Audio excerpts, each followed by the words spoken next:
Hey, I'm Stephen and this is Solving the Money Problem. If you're new, welcome. If you're not, welcome back. So today we're doing our very first members only Q&A. So I'm going to be running through some questions and providing my answers. Oh, almost forgot, if you're wondering what the hell members only, channel memberships have become recently available. If you'd like to learn more, click the join button next to subscribe and you can find a bit more info there. Without further ado, let's get into the questions. Do I consider buying more Tesla stock? Why or why not?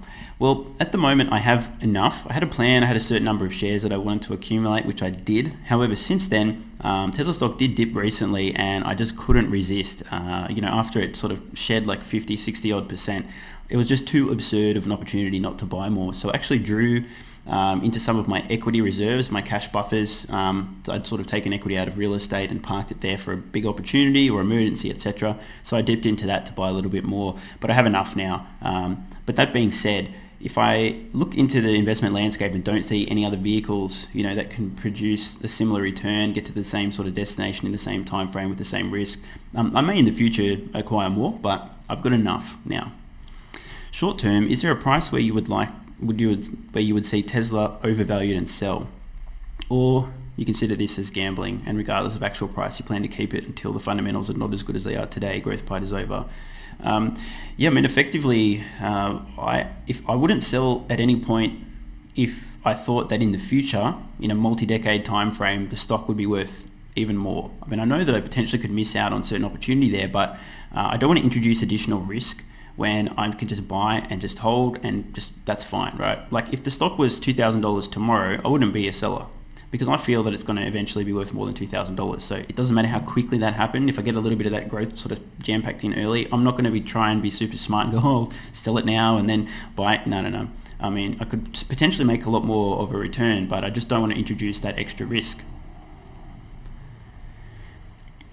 And my exit strategy, I'm planning on not needing to use any of those shares personally. They're all for philanthropy. So I'm just going to hold as long as I can. And later in my life, I'm going to transition to doing stuff that can have an impact that's capital intensive. First half of my life, I'm doing stuff that's low capital. For example, the YouTube channel. If you had to go back 10 years and start over recreating your wealth, what would you do differently? What are the most valuable lessons you had to learn the hard way, and how would you handle them now? Well, I would have set bigger goals. I've learned consistently, I thought I've learned, but I really haven't. I'll explain. So consistently I set a goal that I think is ridiculously ambitious, for me almost impossible, but I can just see maybe it's possible, right on the edge of the horizon of possibility. And then I do it and I'm like, oh geez, okay. Then I set another goal, it's even bigger, and then I do that and I'm like, oh. And I continuously realize that every time I set a goal, it's not what I can achieve, it's just what I think I can achieve. It's as far as I can see out as being possible. And so for me, setting bigger goals, I think would have caused me to take different actions, which have caused different results. So definitely. And also investing more in myself. I was very frugal, and it took a while for me to get over the idea of like living on below the poverty line for food, but then spending more than my food budget on like books or going to a seminar. It was like, but the investment I've spent on myself, like the return on that investment has just been orders of magnitude beyond any financial investment I've made. Like the skills and the ability, can't even compare. And also I would have told myself that like business is an opportunity to look into. I didn't really think of business early on because I didn't have a reference point anywhere in my immediate family. The idea didn't occur to me. I accidentally started businesses before I'd even thought about business as an opportunity. Like it's really funny. I'd started multiple businesses as projects, as fun things that just turned into creating income and people working for me, staff, contributors, whatever. Won't bore you with the details, but I never thought of any of those as businesses because I was working full time at the same time. And then a mentor of mine mentioned one day to me we're talking about investing, and said that my goals were here and my income ceiling was here in my current career as a designer, and I'd need to think about business if I wanted to achieve my financial goals. That planted the seed that ultimately germinated, because it wasn't even on my radar. I don't know how to explain it, but I didn't even think about it. I just automatically assumed, well, I'll get a job and maybe on the side I can make some extra income. The idea of starting a business just never even entered my mind. So that would have had a huge impact, I think, because there were so many opportunities. I could have built the businesses that I did build. I wasn't thinking business, and so ultimately they ended up consuming too much of my time. I wasn't good at delegating, and I ended up just going, screw it, done. I'm not even gonna. And I just long story again there, but if I had have had that business mindset from day one, I would have been thinking business instead of accidentally creating them, and it would have just been a very different outcome. Do I think Tesla will have made a profit in Q1? I don't expect them to have made a profit in Q1. They guided previously that it'd be very painful in Q1 2020. That was before this virus as well. It is possible if there's a huge surprise with like the ZEV credits or something like that, or a currency thing, but I find it very unlikely. However, I don't think the results will be as bad as most people would expect who listened to guidance about it already being pretty ordinary. When is Tesla going to put solar panels on all their factories and supercharger stations? I have no idea about that. You heard that Elon on one article said he really wants to get it done in the next 2 years. Yeah, I mean, I'm not sure about the timing at all on that. Sorry, dude. I wish I could help. Am I holding any other stocks except Tesla? And if I can share your top 5? Yeah, well, actually I only own 5 stocks. So if you guys haven't seen my 3-stock portfolio video, that describes the core of my portfolio, which makes up like 98%, which is Tesla, Google, and Amazon. In addition to that, I also hold some ARKW, which is actually a fund. It's got a number of different shares in there, and it's actively managed as well. So I get some capital gains distributions along the way. ARK, I think very similarly to the way that I do about the future, technology, innovation, disruption, etc. So we're on the same page. And they've been providing great returns. And the other one is Tencent. First of all, getting a bit of exposure to China, but then on top of that also, I think that if you guys haven't looked into the company, just do it. I'm not even going to do your own homework. I think that they're definitely worth considering as part of a portfolio with innovation at its core. I mean, they own like 5% of Tesla. Like, think about that. That says a lot. Anyway, continue to do some homework. What are your bare base bull price targets for Tesla stock over the next 5 years, and why? Do you have a golden goose target? If so, what is it, and how do you see Tesla achieving your golden? I don't have a price target. The way that I invest is a bit different to most. I'm the weird in general. Like, I'm an Aspie, right? I'm on the spectrum, so like everything about me is weird, including how I invest. I don't have a price target. I just care about, is Tesla going to continue executing? Are they executing? What does that mean for the future? If they're executing, I believe that over time their stock price will continue to trend up. And so that's all I care about.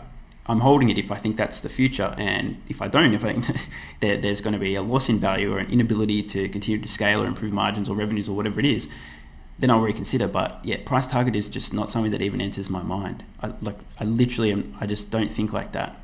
It's not a thing. Yeah.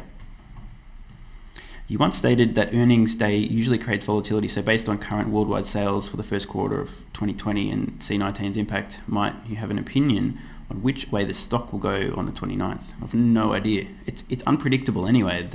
Sometimes the market reacts in a way that's completely irrational to what you would expect.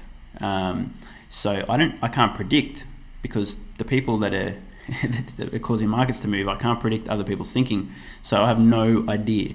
But I do believe that by the end of this year, Tesla stock will have, people will understand, they'll all get it. Everyone will be like, oh crap, okay, Tesla are executing, are winning, are gaining market share, are miles ahead of everybody on everything that matters.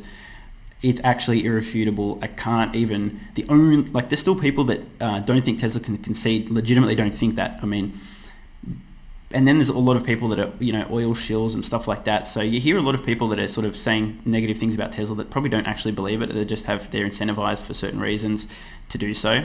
And then there's people that genuinely think that they're going to fail. And I think that those people are going to transition in this year from like a reasonable voice to a little bit lunatical. Like, you really would need to be crazy to be suggesting that Tesla aren't going to succeed. The information will just be so painfully obvious to everybody.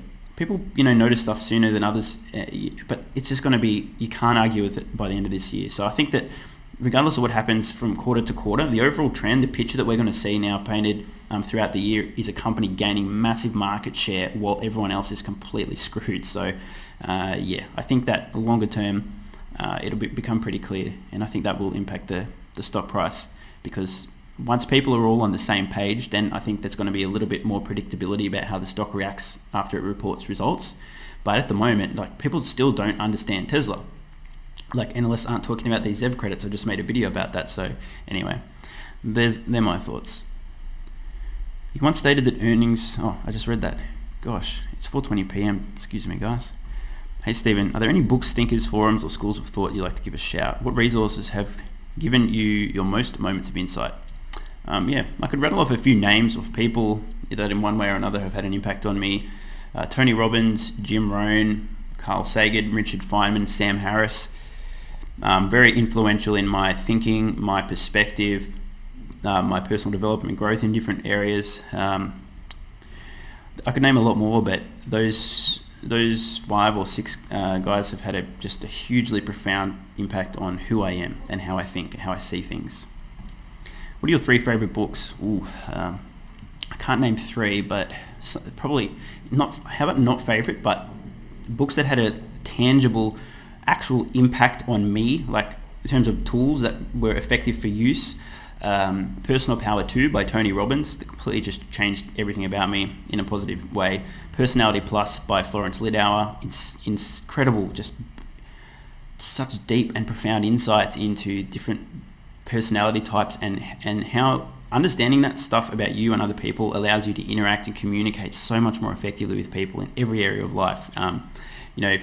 From social relationships, intimate relationships, business, like everything. It's a game changer. And finally, How to Be a 3% Man by Corey Wayne. For guys especially, it's geared about understanding women, dating, attraction, relationships, seduction. It's very, very useful. Just those little tweaks, like you're probably not going to hear too many things that are just revelatory, but those little tweaks that you can make from implementing that stuff, it's incredible and will just lead to having more fulfilling relationships. What are the main things you're looking for when deciding whether to invest in a company or not? E.g. high quality product, etc. Well, I made a video about this. My 3-stock portfolio talks about the kind of attributes I look for, but again, it's not that I'm coming at it from I'm looking for an investment and what sort of attributes are there. I end up finding my way to these companies as an investment just through my interest in the surrounding technologies or the industries they're in and seeing what they're doing. Go, holy crap, and I go down the rabbit hole, and eventually it's like, okay, I will invest in this company. How much % of your portfolio will be in Starlink after going public, and why? Will you buy it at initial IPO price? Why or why not? Well, it's too early to say anything. Like I can't comment on the IPO price. I don't know what it is. I don't know if it's fair value or anything like that. But all things being equal, I would intend to invest in Starlink. Proportion-wise, again, I need to see the numbers, and I can't really comment on that. It's way too early. But I'm very interested in the IPO, if that's what you're asking. What would you recommend to someone who is going to buy his very first property in his portfolio? I assume it sounds like an investment, maybe not, but use a mortgage broker. I screwed this up. I didn't do it for my first property. It's the biggest investment mistake I've ever made. It cost me nearly $50,000. I paid way over the actual interest rate that I should have been paying because I had a stupid long fixed rate. Then had to pay a massive break fee. It stopped me investing. It stopped me being able to invest. I had to break this thing to start buying real estate. It's crazy, right? I basically had to increase a loan by breaking it and paying this huge fee in order to then be able to borrow, because my interest rate was fixed so much higher above the market rate that by breaking it, even though my loan got bigger, I could borrow more. It was a disaster. Why? Because I asked family who I trusted for advice about finance, which I thought it was a good idea, but that doesn't make any sense. Just because I love them, I trust them, why would they know anything about finance? Nothing. I really should have used a broker. I eventually became a broker by learning how much of a mistake I'd made and how to try and fix it and things. So it was a silver lining there, but that is the biggest thing I can say. A mortgage broker you go to a broker who's good. They've got to be good. They've got to be investment focused and very on the ball and experienced. I don't mean experience with time. I mean experience with volume. It doesn't matter if they've been operating for 6 months or like freaking 6 years or 20 years, as long as they're doing a lot of deals and transactions and have experience with investing. Because you go to a broker, you talk about your plans and your goals, and they will model things out and strategically. Like with my broker and I, we set out a plan. It was literally like, I need to get this much rental return. I buy for this. I buy this much undervalue. I pull this much equity out. I can go again. We literally modeled out the plan and then executed on it. And without my broker, I wouldn't have been able to do anything. I would have gone to a bank. I would have got one property, and they would have said you can't borrow more. I would have gone to another bank. They would have said the same, and I would have been like, oh, okay, damn. Instead, I had a plan and was able to go and accumulate a couple of $1 million of real estate pretty quick succession because the plan was there and the finance was structured right. I really can't stress that, okay? The most important thing for anyone building a real estate investment portfolio is having somebody that understands the finance market and can get you credit and can model something, a plan to actually reach your goals that you specifically want. If your broker doesn't ask you, like in the first sort of meeting or when you give them all the information, what's your goal, what's your financial goal, what's your investment goal, get another one. That's the only thing that matters. Because everything should be built around your goal, your plan. Your plan is built to achieve your goal. Stephen, I've been thinking of investing in property in the near future. How long should I wait? I'm not here to give personal advice, my friend. What type of property would you recommend? Land, residential, rental, retail, commercial, warehouse, or real estate investment firm? Look, again, can't give advice, but here's the thing. It depends entirely on where you are and your net worth, your goals. Commercial property, for example, is extremely volatile, extremely risky if you don't have much of it. You can have a 1-2+ year vacancy. That's not uncommon, right? Like that doesn't happen in residential property, at least in the markets I'm talking about. All Australia. I've got no idea about anywhere else on the planet, okay? Just Australia. And commercial values are also tied to how much rent you're getting. So imagine your rent's halved and your value halves. Like it can be tricky. You got a lot of it. It's a little bit more protected in terms of vacancies, but then you have a risk of being in that sector, which right now the world is going through a bit of pain. Warehouse and stuff. Look, I can't really comment a ton on that. I'm not an expert. It's been out of my ballpark. You need some serious money to. I mean, let me rephrase. I wouldn't be looking at commercial or warehouse or anything like that until you've got at least an 8-figure net worth that you're looking to deploy, at least 8 figures to deploy into that asset. Because at a smaller scale than that, it can be a little bit risky, and I'm just a pussy. I don't want to take those risks. Residential, I mean, everyone needs somewhere to live. That's bread and butter. But again, it's like depending on the markets that you're buying in and stuff like that, your results can vary enormously. Like I can only again talk about Australia. For me, real estate in Australia has been very effective, residential real estate, and I haven't been too attached to which type of property it is. It's just I look at the numbers, potential growth, stuff like that. Can I buy it undervalued? And yeah, that's how I decide. Would you recommend living in a rented property or buy one for yourself? Why? From an investor's perspective. Well, if I had my time again, I would have bought an investment property first. I originally bought an apartment to live in and then realized that I could borrow more if I rented. It was kind of absurd because I had worse cash flow out of my actual pocket, but from the bank's point of view, because of tax deductible interest and stuff, I could borrow more. And I still rent. I own more properties than I could live in, more than one, and I'm a renter. And I don't intend on buying anything anytime soon. I mean, that could change in the future, right? But if I ever buy real estate, like being honest, unless it's just after a market disaster and it's just a huge cleanup moment, I'm 99% sure it'll be a very poor financial investment, but a great emotional investment. Because I'll be buying something that suits my needs absolutely completely, and I'll be happy to invest absurd amounts of money on things that are important to me.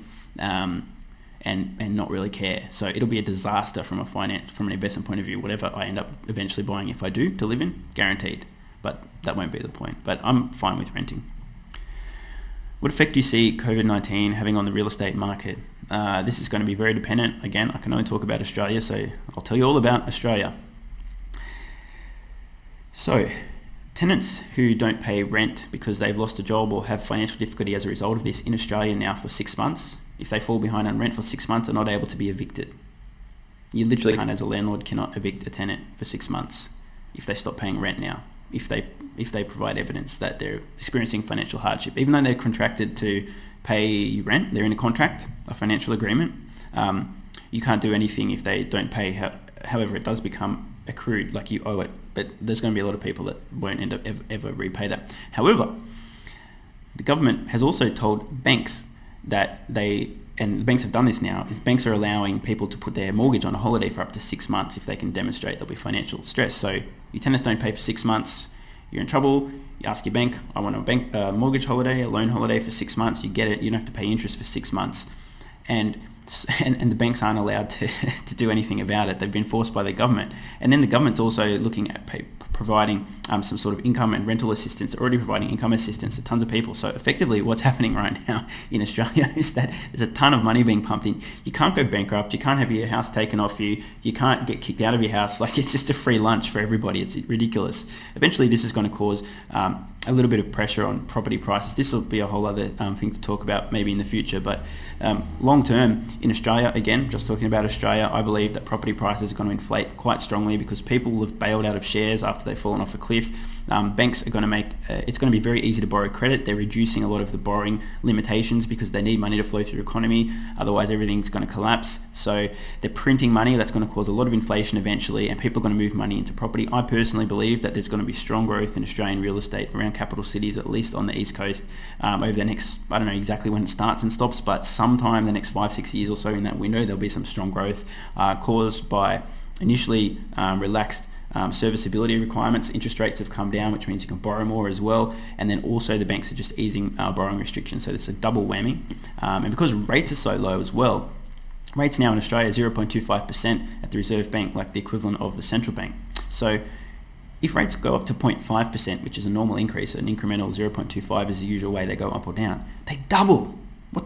You can't do that. Everyone's toast. You can't do that. They're pegged low now. So savvy investors are going to take advantage of these crazy low rates for long term. There'll be opportunities potentially to fix for long terms at like ridiculous rates. They potentially could even go negative in some areas as well.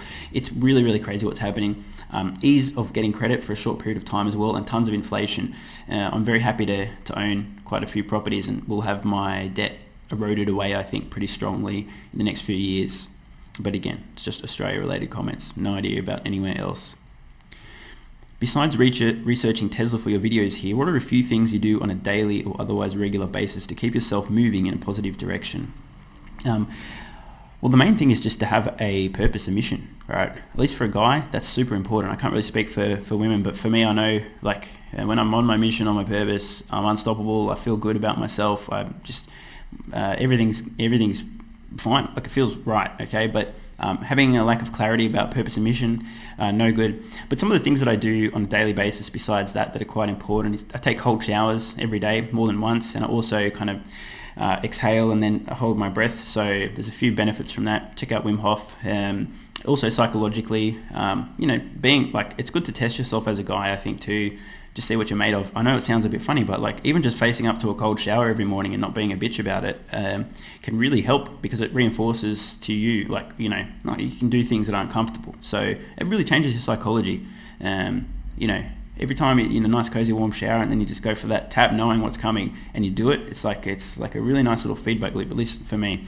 Also try to spend time in nature every day, get a bit of sunlight if I can, but even if not, just some time outdoors is super important for me as well. The meditation that I do also most days is very important to me, but in varying doses. I don't necessarily, there'll be periods where I'm doing fairly light meditation, not super often, and there'll be other periods where I'm going super deep. But those are probably the main things. And obviously things like spending time with friends, obviously, those kind of things as well. But I think everyone spends time with friends. Maybe not everyone has cold showers or meditates. So yeah. You said that you don't own a Tesla vehicle or any vehicle. Correct me if I'm wrong. You are correct. Why? Will you buy it in the future when robotaxis is fully working? It's definitely a possibility. I've actually pre-ordered a Cybertruck just for the arbitrage, because if they solve full self-driving before the pre-order or the reservation comes due, then I have just bought something way under its intrinsic value, like immediate money. Awesome arbitrage opportunity. If they don't solve full self-driving, I might bail, and I don't know, like the future's uncertain. But I don't have a need for a vehicle right now. It just doesn't make sense to me to own one. I don't have a need. I prefer to walk, be pretty active, and yeah, I don't see the need. Everything I own fits in a backpack apart from this microphone and real estate. But my possessions wise, I don't really have any, and that includes vehicles. So yeah, simple man. But long term, I think that having some robo-taxis would be a great asset. So timing wise on that Cybertruck, the arbitrage with full self-driving, if it's very close, I'll probably follow through with the order as well. What resources, books, websites would you recommend when building a property portfolio? All of them. That was what I did. All of them. I got on Google, I looked up top investing books in Australia and then just in the world, and just like I went through the top 10 list and read freaking every book that I could find, all of them. And then I subscribed to every magazine in Australia. There was 3 of them. So 3 magazines coming in per month. I went on a forum. There was the place for property investors on Australia called Summersoft. Went there, read thousands of posts, then started posting when I actually knew what the hell I was talking about or had questions. And I just went berserk. I went to seminar after dozens of seminars, meetups. I went to in-person meetups from online forums of investors and stuff like that. I networked with people. I messaged people. I had phone calls, had coffees and chats and stuff. Although I never paid. When I say had coffees, I was so tight back then. I would just organize the coffee and we'd just go sit at a table somewhere and not even order anything. So I just went deep. That's kind of the best advice I can give as an investor. Just become an expert on something. Like if you want to become an expert, you need to read everything. Read all the opinions. Pay for courses. Like spent a couple of $1,000s on a renovation course. It made me like 10x my return easily. Yeah, so where did you learn so much about property investing? Oh, I literally just answered effectively the same question. Do you think that Tesla can get 1 trillion revenue a year by 2030? I mean, anything is possible. If so, is it possible that it will have a 5 trillion market cap at that time? Again, anything is possible. I think, look, do the math. I personally can see Tesla being able to sustain revenue growth of 50% or more per year for the foreseeable future, so through this decade. I can see that as possible. I'm not saying it's inevitable, but it's definitely a possibility that I can see. So yeah, run the numbers and see where they lead. What determines the type of property you are looking for? Are you looking mainly after apartments? Why or why not? What are the main differences? Is it okay if one only has apartments in his portfolio, or should one diversify? I'm a very numbers driven, right? Like, I'm not attached. I don't care what really type of property it is. I own a house / development site. I own multiple apartments. I own a 1-bedroom apartment. I own 2-bedroom apartments. Like, for me, it's just a matter of how do the numbers look? Does it fit my strategy? Okay, I don't really care. I'm not, For me, in my particular case, for example, in Sydney, the reason I purchased an apartment is I just literally could not afford a house. It wasn't even an option. So, like, what was I going to do? And then when I purchased in Brisbane, I purchased a development block on a corner which had a house on it. In Brisbane, in that market, apartments are trash, like absolute garbage as an investment, because there's so much oversupply of new apartments around the city. It's just like, go as high as you want, build as much as you want.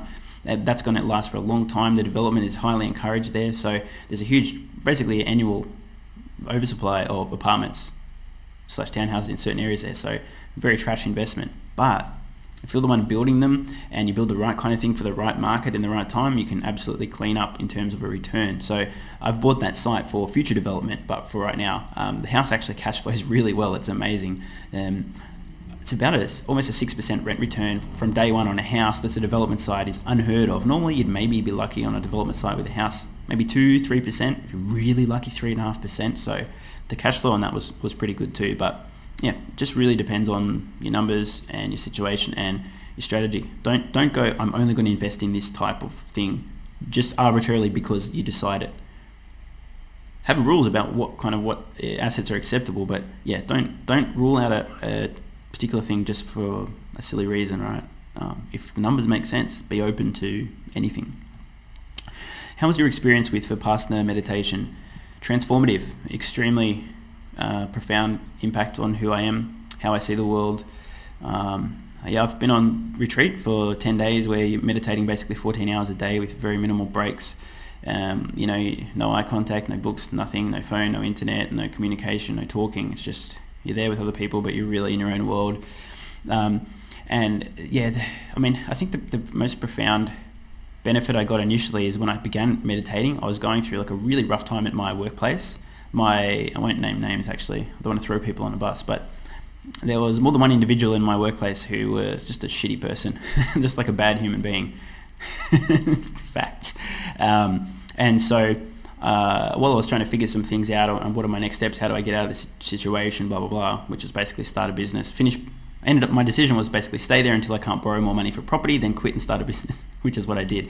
So what I was able to do is the Vipassana meditation allowed me to completely disconnect from what had happened or might happen, like the future and the past gone, and so just tune into the present moment.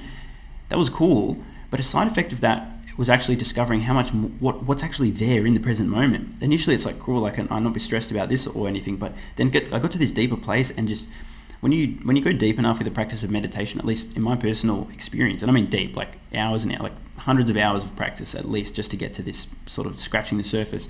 There's just this strange place of blissful contentment and well-being to be found by just paying attention to what's going on in the moment, what's arising and passing away, like thoughts, emotions, feelings, sensations, sights, sounds, like changes in temperature.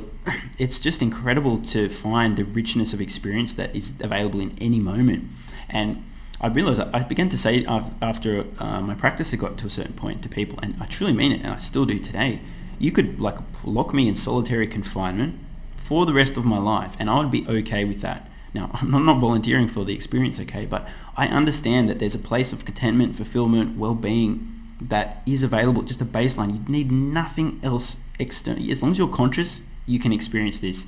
And it's allowed me to not need much. So a few people on the channel have the impression that I'm a total baller and absolutely minting it, worth millions and millions of dollars. I am not, but I don't need much. And the reason is I was able to live under the poverty line while I was investing, and I was meditating, and there was nothing else I wanted to do with my free time other than just practice mindfulness, because the experience there was just so incredible, fulfilling, profound, insightful, important. And it also helped. The benefit too of meditation is also, it's like a muscle that you train. It allows you to be less reactive to things and make much better decisions as well, and deal with external stimuli and stresses and things a lot better. Like, I really can't stress how profoundly beneficial vipassana meditation has been to me. Like, if I had not taken psychedelics, I would not be the person I am today. If I had not taken up vipassana meditation, I can say the same thing as well. And if I had not taken up personal development, the same thing. Those three things are the three most important external factors that have impacted who I am and how I think, period. And they're all in the same category of impact. I mean, psychedelics sort of sit on top of all of them, to be honest, but they're in a league of their own. Like, nothing else I've ever done in my life has come close to having that positive of an effect on who I am, how I see the world, how I feel about myself, how kind I am to others. Like, just, yeah, highly beneficial. But it does take some time to really get the value out of it. Like, you can practice meditation for a long time and not even realize that you're not practicing. You're just sitting there distracted thinking you're meditating. So you have to have some faith that you will see some results, because you do need to persist for some time, at least in my experience, to actually see any result. How should one know whether it is good, profitable idea to buy a certain property or not? What would you look after when buying one?